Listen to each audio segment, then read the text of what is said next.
नमस्कार, आप देख रहे हैं ब्रेकिंग बिहार। इस बार जो चुनाव के परिणाम आए हैं लोकसभा के, उसके बाद से कहा जा रहा था कि प्रधानमंत्री मोदी का जो जादू है, उनका जो गारंटी है वो कम पड़ गया, उसकी लॉ जो है वो कम पड़ गई। लेकिन हमारा मानना है कि प्रधानमंत्री मोदी की लॉ जो है और तेज हुई है।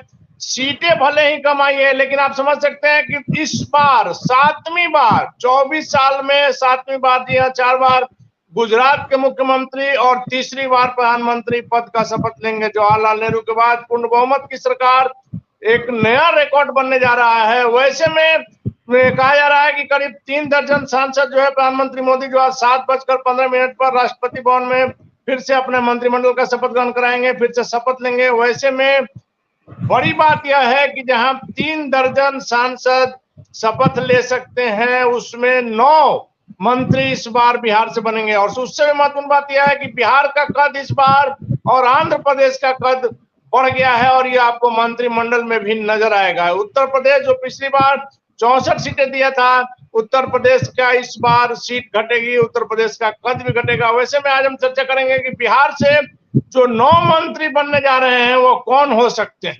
इस पर चर्चा करने के लिए हमारे साथ सुमन जी है। सुमन जी, जैसा कि आपको पता है कि 9 मंत्री बिहार से बन सकते हैं, 3 बीजेपी से, 3 जदयू से और 1 पूर्व मुख्यमंत्री जीतन राम मांझी, चिराग पासवान, जिनका सबसे शानदार प्रदर्शन इस बार रहा है। 5 सीटें मिली और 5 की 5 सीटें उन्होंने प्रधानमंत्री मोदी की झोली में डाली। और एक और जो महत्वपूर्ण बात है, एक और सीट, एक और मंत्री जो बनने जा रहे हैं, हारे हुए उम्मीदवार हैं उपेंद्र कुशवाहा के बारे में चर्चा है कि उनको भी मंत्री बनाया जा सकता है। कौन कौन मंत्री हो सकते हैं बीजेपी से, जदयू से, यह जानना चाहेंगे सुमन जी। देखिए, आज शाम में शपथ ग्रहण होने वाला है और आज शाम का शपथ ग्रहण बिहार के लिए मुझे लगता है कि बहुत ही अच्छा होने वाला है, क्योंकि बिहार से पिछली बार जो प्रतिनिधित्व मिला था और बदली हुई परिस्थितियों में जो पूरे देश में एनडीए का जो स्वरूप बदला है, भाजपा जिस प्रकार से अपने पूर्ण समर्थन अकेले दम पर नहीं आई है, एनडीए को तो पूर्ण समर्थन प्राप्त है ही। ऐसी परिस्थिति में आंध्र प्रदेश और बिहार को काफी बड़ा अवसर मिलने की संभावना है। बिहार में पिछली बार 5 सीट, इस बार तकरीबन 8 से 9 मंत्री बनने की बात चल रही है। चर्चाओं का बाजार गर्म है पूरी तरीके से। इसमें अब हमको ये समझना होगा कि इन बढ़े हुए मंत्रियों की संख्या क्यों की जा रही है, इतने मंत्रियों को क्यों बढ़ाया जा रहा है। तो इसका 2 कारण है। पहला कारण तो यह है कि भाजपा एनडीए में पहले से कमजोर हुई है। दूसरा सबसे बड़ा कारण है कि अगले साल बिहार विधानसभा चुनाव होने वाले हैं। तीसरा, एक और 2 कारण इसके साथ और ऐड हो जाते हैं। वो सब कारण क्या है, देखिए उसके बारे में हम बाद में विस्तार से चर्चा करेंगे। अभी पहले तत्कालिक जो पार्टियों की स्थिति है उस पर चर्चा करते हैं। देखिए, जदयू को इस बार 12 सीट मिला है, पिछली बार 16 सीट मिला था। 16 सीट पर 1 मंत्री मिला था जदयू को। देखिए, यही होता है वक्त, सब दिन रहत नहीं एक समाना। और आज 12 लोकसभा सांसद पर जदयू की चर्चा चल रही है कि 3 से 4 मंत्री पद मिल सकता है। तो इन परिस्थितियों में जो जदयू के मंत्री पद में जो संभावित नाम है, जो सबसे बड़े नाम है, उसमें 3 नामों की सबसे ज्यादा चर्चा है। पहला नाम ललन सिंह, पूर्व जदयू के अध्यक्ष, नीतीश कुमार के काफी करीबी आदमी, काफी वर्षों से उनके साथ में है, उनकी चर्चा है। हालांकि पिछले बार भी उन्हीं की चर्चा थी, जो कहा गया था कि आरसीपी सिंह ने जाकर अपनी गोटी सेट कर ली थी।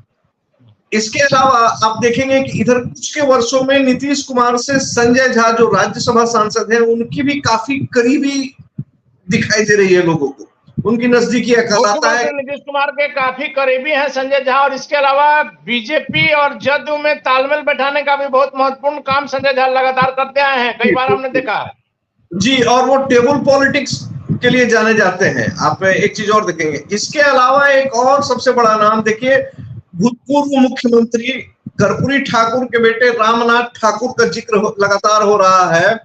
रामनाथ ठाकुर का जिक्र हम इसलिए कर रहे हैं कि आपको याद होगा कि जब जदयू और आरजेडी के बीच में जब दूरियां बढ़ने वाली थी, उसी समय केंद्र सरकार ने कर्पूरी ठाकुर जी को भारत रत्न देने की कोशिश की थी। और अत्यंत पिछड़ी जाति ईबीसी जाति से आते हैं, और एक तरीके से समझिए तो ईबीसी को साधने की कोशिश की थी।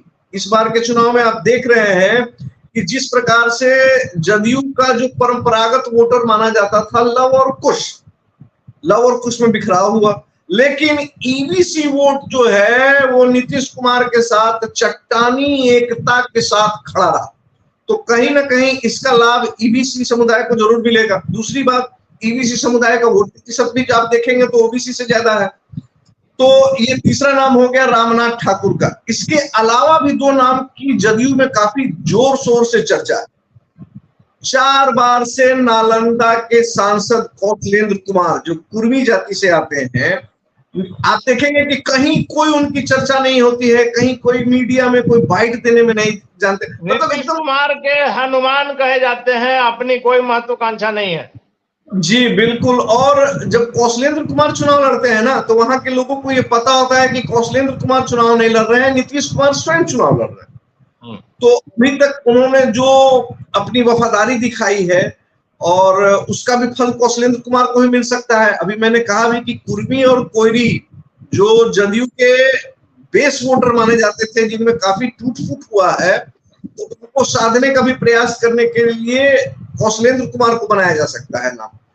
उसके अलावा जदयू से एक और नाम है सुनील कुशवाहा, वाल्मीकि नगर के सांसद, दूसरी बार सांसद। इनके पिता वैद्यनाथ महतो जो हैं पहले भी मंत्री रह चुके हैं, उनके सुपुत्र हैं। और कहीं ना कहीं क्षेत्र वाइज देखेंगे, कुशवाहा बिरादरी से आते हैं, तो इनको भी साधा जा सकता है। मैंने अभी बोला कि कुशवाहा वोटर, लेकिन इनको किस परिस्थिति में साधा जा सकता है, इसको भी समझने की बात है। देखिए, आरएलएम उपेंद्र कुशवाहा काराकाट सीट से चुनाव लड़ते हैं, चुनाव हार जाते हैं, बुरी तरीके से हारते हैं। पवन सिंह के कारण तीसरी नंबर पर खिसकना पड़ता है। ये हम सभी लोगों को मालूम है कि इधर कुछ वर्षों में कुशवाहा जाति के एक बड़े नेता के तौर पर उपेंद्र कुशवाहा का उदय हुआ, लेकिन जिस प्रकार से इस चुनाव में उनका अस्त कर दिया पवन सिंह ने, अस्त हो गया, तो ये भी एक बड़ी विचारणीय प्रश्न है कि क्या इस परिस्थिति में, बदली हुई परिस्थिति में, क्या उपेंद्र कुशवाहा को केंद्रीय कैबिनेट में जगह मिलेगी? ये भी देखने की बात है। अगर उनको मिलती है तब कौशलेंद्र कुमार और सुनील कुमार के नाम की चर्चा बेमानी हो जाएगी। लेकिन अगर ये देखा जाए कि वो तीसरे नंबर पर रह गए, हार गए, उनके आने जाने से कोई विशेष प्रभाव नहीं पड़ने वाला है, वैसी परिस्थिति में कौशलेंद्र कुमार या सुनील कुमार के किस्मत इस बार खुल सकती है। देखिए, इसके बाद हम लोग भारतीय जनता पार्टी में आते हैं। तो भारतीय जनता पार्टी में नित्यानंद राय अभी वर्तमान में मंत्री भी हैं। अमित शाह ने कहा भी था कि इनको जिताइए, इनको हम लोग फिर से जिम्मेवारी देंगे।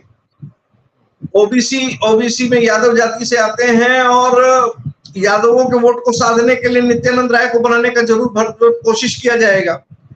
इसके अलावा भूमिहार जाति से आते हैं गिरिराज सिंह, हिंदूवादी नेता, अपने भारत पाकिस्तान हिंदू मुस्लिम विवाद पर हमेशा बराबर उसके कारण चर्चा में रहते हैं। तो इनके नामों की भी चर्चा आ रही है। लेकिन अब देखने की बात यह है कि इसके अलावा एक तीसरा धड़ा बन रहा है बीजेपी में, राजीव प्रताप रूढ़ी या जनार्दन सिंह सिग्रीवाल। पहले भी मंत्री रह चुके हैं रूढ़ी जी। तो अब वहां पर बीजेपी में चर्चा चल रही है कि जनार्दन सिंह सिग्रीवाल या राजीव प्रताप रूढ़ी, यानी दोनों राजपूत समाज से आते हैं, तो इन दोनों में से एक को बनाना होगा। अब देखिए मामला कहां फंस रहा है। राजपूत जाति के 6 सांसद आपको चुनकर आए हैं बिहार से, ठीक है, एक आरजेडी से भी हैं, और भूमिहार जाति से 3 सांसद चुनकर आए हैं। ये तीनों के तीनों एनडीए के पार्ट हैं। अब जदयू से एक ललन सिंह, बीजेपी से एक गिरिराज सिंह, अगर इन दोनों को बना दिया जाता है तो 3 भूमिहार में से 2 भूमिहार आपको मंत्री बन जा रहा है। दूसरी बात, जदयू से किसी भी एक राजपूत नेता का नाम की चर्चा नहीं चल रही है, बीजेपी से नाम की चर्चा चल रही है। तो क्या इस परिस्थिति में राजपूत समुदाय इस बात को बर्दाश्त कर पाएगा कि हमारे 6 सांसद चुन के आए हैं बिहार से और 1 मंत्री बन रहा है, और भूमिहार समाज से 3 सांसद चुनकर आए हैं और 2 मंत्री बन रहा है? नहीं तो गठबंधन धर्म का भी तो ख्याल रखना पड़ेगा। देखिए, आप एक बात समझ लीजिए, ऊपरी तौर पर जो कुछ भी दिखता हो, लेकिन निचले तक आप ग्राउंड पर जाएंगे तो आप देखेंगे कि आज भी कई लोकसभा क्षेत्रों में राजपूत वर्सेस भूमिहार होता है। लेकिन ये भी एक देखने की बात होगी, हालांकि वोट दोनों का एक ही जगह जाता है, लेकिन अभी आपने देखा कि इस समाज को तोड़ने के लिए या अलग अलग वोट को लेने के लिए, जाति के वोट लेने के लिए महाराजगंज और वैशाली में प्रयोग भी किया गया आरजेडी कांग्रेस के द्वारा। लेकिन आपने देखा होगा कि इसके बावजूद भूमिहार वोटर जिस समर्पण भाव से एनडीए के प्रति समर्पित रहे, जबकि सामने में राजपूत वोटर थे, उनको वोट देने में कोई कंजूसी नहीं किया उन लोगों ने, तो शायद इसका पुरस्कार भी मिल सकता है। एक ये भी प्रश्न बन सकता है। लेकिन मुझे थोड़ा सा दिक्कत लग रहा है इस परिस्थिति में कि क्या ललन सिंह और गिरिराज सिंह दोनों बन जाएंगे और एक राजपूत जाति का रहेगा। जी, इसके अलावा आपको लोजपा 5 सीट पर चुनाव लड़ता है, 5 सीट पर जीतता है 100% स्ट्राइक रेट के साथ। ये बात की है कि चिराग पासवान को इस बार केंद्रीय कैबिनेट में जगह मिलने जा रहा है और जो परफॉर्मेंस उनका रहा है, जो एनडीए और भाजपा और मोदी के प्रति जो उनका समर्पण रहा है, उसको देखकर लगता है कि उनको काफी अच्छा मंत्रालय भी मिलेगा। इसके अलावा हम पार्टी के जीतन राम मांझी जो पहली बार सांसद चुने गए हैं, एकमात्र अपनी पार्टी के सांसद हैं, तो उनके नामों की भी चर्चा चल रही है। आगामी विधानसभा चुनाव में दलित महादलित वोटों को साधने के भी प्रयास किया जा रहा है। उस प्रयास को साधने की एक कड़ी हो सकते हैं जीतन राम मांझी। हालांकि हम बराबर ये कह रहे हैं कि इसकी चर्चा चल रही है, ये तो सही स्थिति स्पष्ट आपको सामने ही होगा। लेकिन अभी फिलहाल ये जो पोजीशन है, इसके अलावा उपेंद्र कुशवाहा, उनकी भी चर्चा चल रही है, लगातार चर्चा चल रही है कि शायद उनको बनाया जाए, कुशवाहा वोटरों को, क्योंकि जिस प्रकार से कुशवाहा वोटर एनडीए बीजेपी से छिटके हैं, तो अगले विधानसभा चुनाव में अगर उनको कहीं हम लोग सही ढंग से सही पोजीशन नहीं देते हैं, मंत्रिमंडल में जगह नहीं देते हैं, तो इससे बड़ा खामियाजा आपको बिहार विधानसभा में महसूस करना होगा। क्योंकि ये चुनाव तो आपने मोदी के नाम पर लड़ा है। हमने देखा भी है कि कई जगह लोगों ने कहा कि स्थानीय प्रतिनिधि हमको अच्छे नहीं लगते हैं, लेकिन नरेंद्र मोदी को प्रधानमंत्री बनाना है और इस कारण से हम उनको वोट देंगे। तो बिहार विधानसभा चुनाव जो होने वाला है अगले वर्ष, उसमें तो नरेंद्र मोदी को कोई सीट नहीं मिलने वाला है, कोई पोस्ट नहीं मिलने वाला है, तो पूरी तरीके से बिहार के स्थानीय समीकरण के हिसाब से लड़ा जाएगा। तो इसी हिसाब से हम लोगों को फिलहाल अभी यही लग रहा है कि 8 से 9 सांसदों को मंत्री बनाया जा सकता है। जी, तो निश्चित तौर पर इस बार जो आया है रिजल्ट लोकसभा का, इससे कहा जा रहा था कि प्रधानमंत्री मोदी की लोकप्रियता घटी है, लेकिन हमारा मानना है कि प्रधानमंत्री मोदी की लोकप्रियता सीटों के मामले में भले घटी हो, 240 सीटें बीजेपी को अकेले आई है, लेकिन एनडीए तो पूरी तरह से बहुमत में है और चुनाव पूर्व का जो अलायंस था उस पर जनता ने अपना मोहर लगाया। वैसे में सबसे महत्वपूर्ण बात आपको हमने शुरू में भी कहा कि बिहार और आंध्र प्रदेश का कद बढ़ा हुआ है और निश्चित तौर पर बिहार को इस सरकार से बड़ा फायदा होने वाला है। बिहार को जो विशेष राज्य का दर्जा देने की बात हो रही है, जो पलायन की जो समस्या है, जो चिराग पासवान लगातार कहते हैं युवाओं को रोजगार की बात, बिहार फर्स्ट, बिहारी फर्स्ट, इन तमाम बातों पर एक बार फिर से नए अर्थों में एक बार फिर से शुरुआत होगी और इस पर काम होगा। क्योंकि चिराग पासवान को जिस प्रकार से 5 सीटें मिली, 5 की 5 सीटें उन्होंने जीती और कहा भी जा रहा है कि इस बार सरकार में उनका महत्वपूर्ण पद मिलेगा। वैसे में बिहार से जब 9 मंत्री बनेंगे तो निश्चित तौर पर बिहार का कल्याण होगा, बिहार में बड़ा काम होगा, बिहार भी विकसित राज्यों की श्रेणी में आ सकता है और प्रधानमंत्री मोदी भी इस बार और बेहतर काम करने का प्रयास करेंगे। लेकिन इतना तय है कि आज बिहार से 8 से 9 मंत्री बन सकते हैं और इन मंत्रियों के बनने का क्या कुछ प्रभाव बिहार में दिखेगा, यह तो वक्त बताएगा। फिलहाल बने रहे ब्रेकिंग न्यूज के साथ।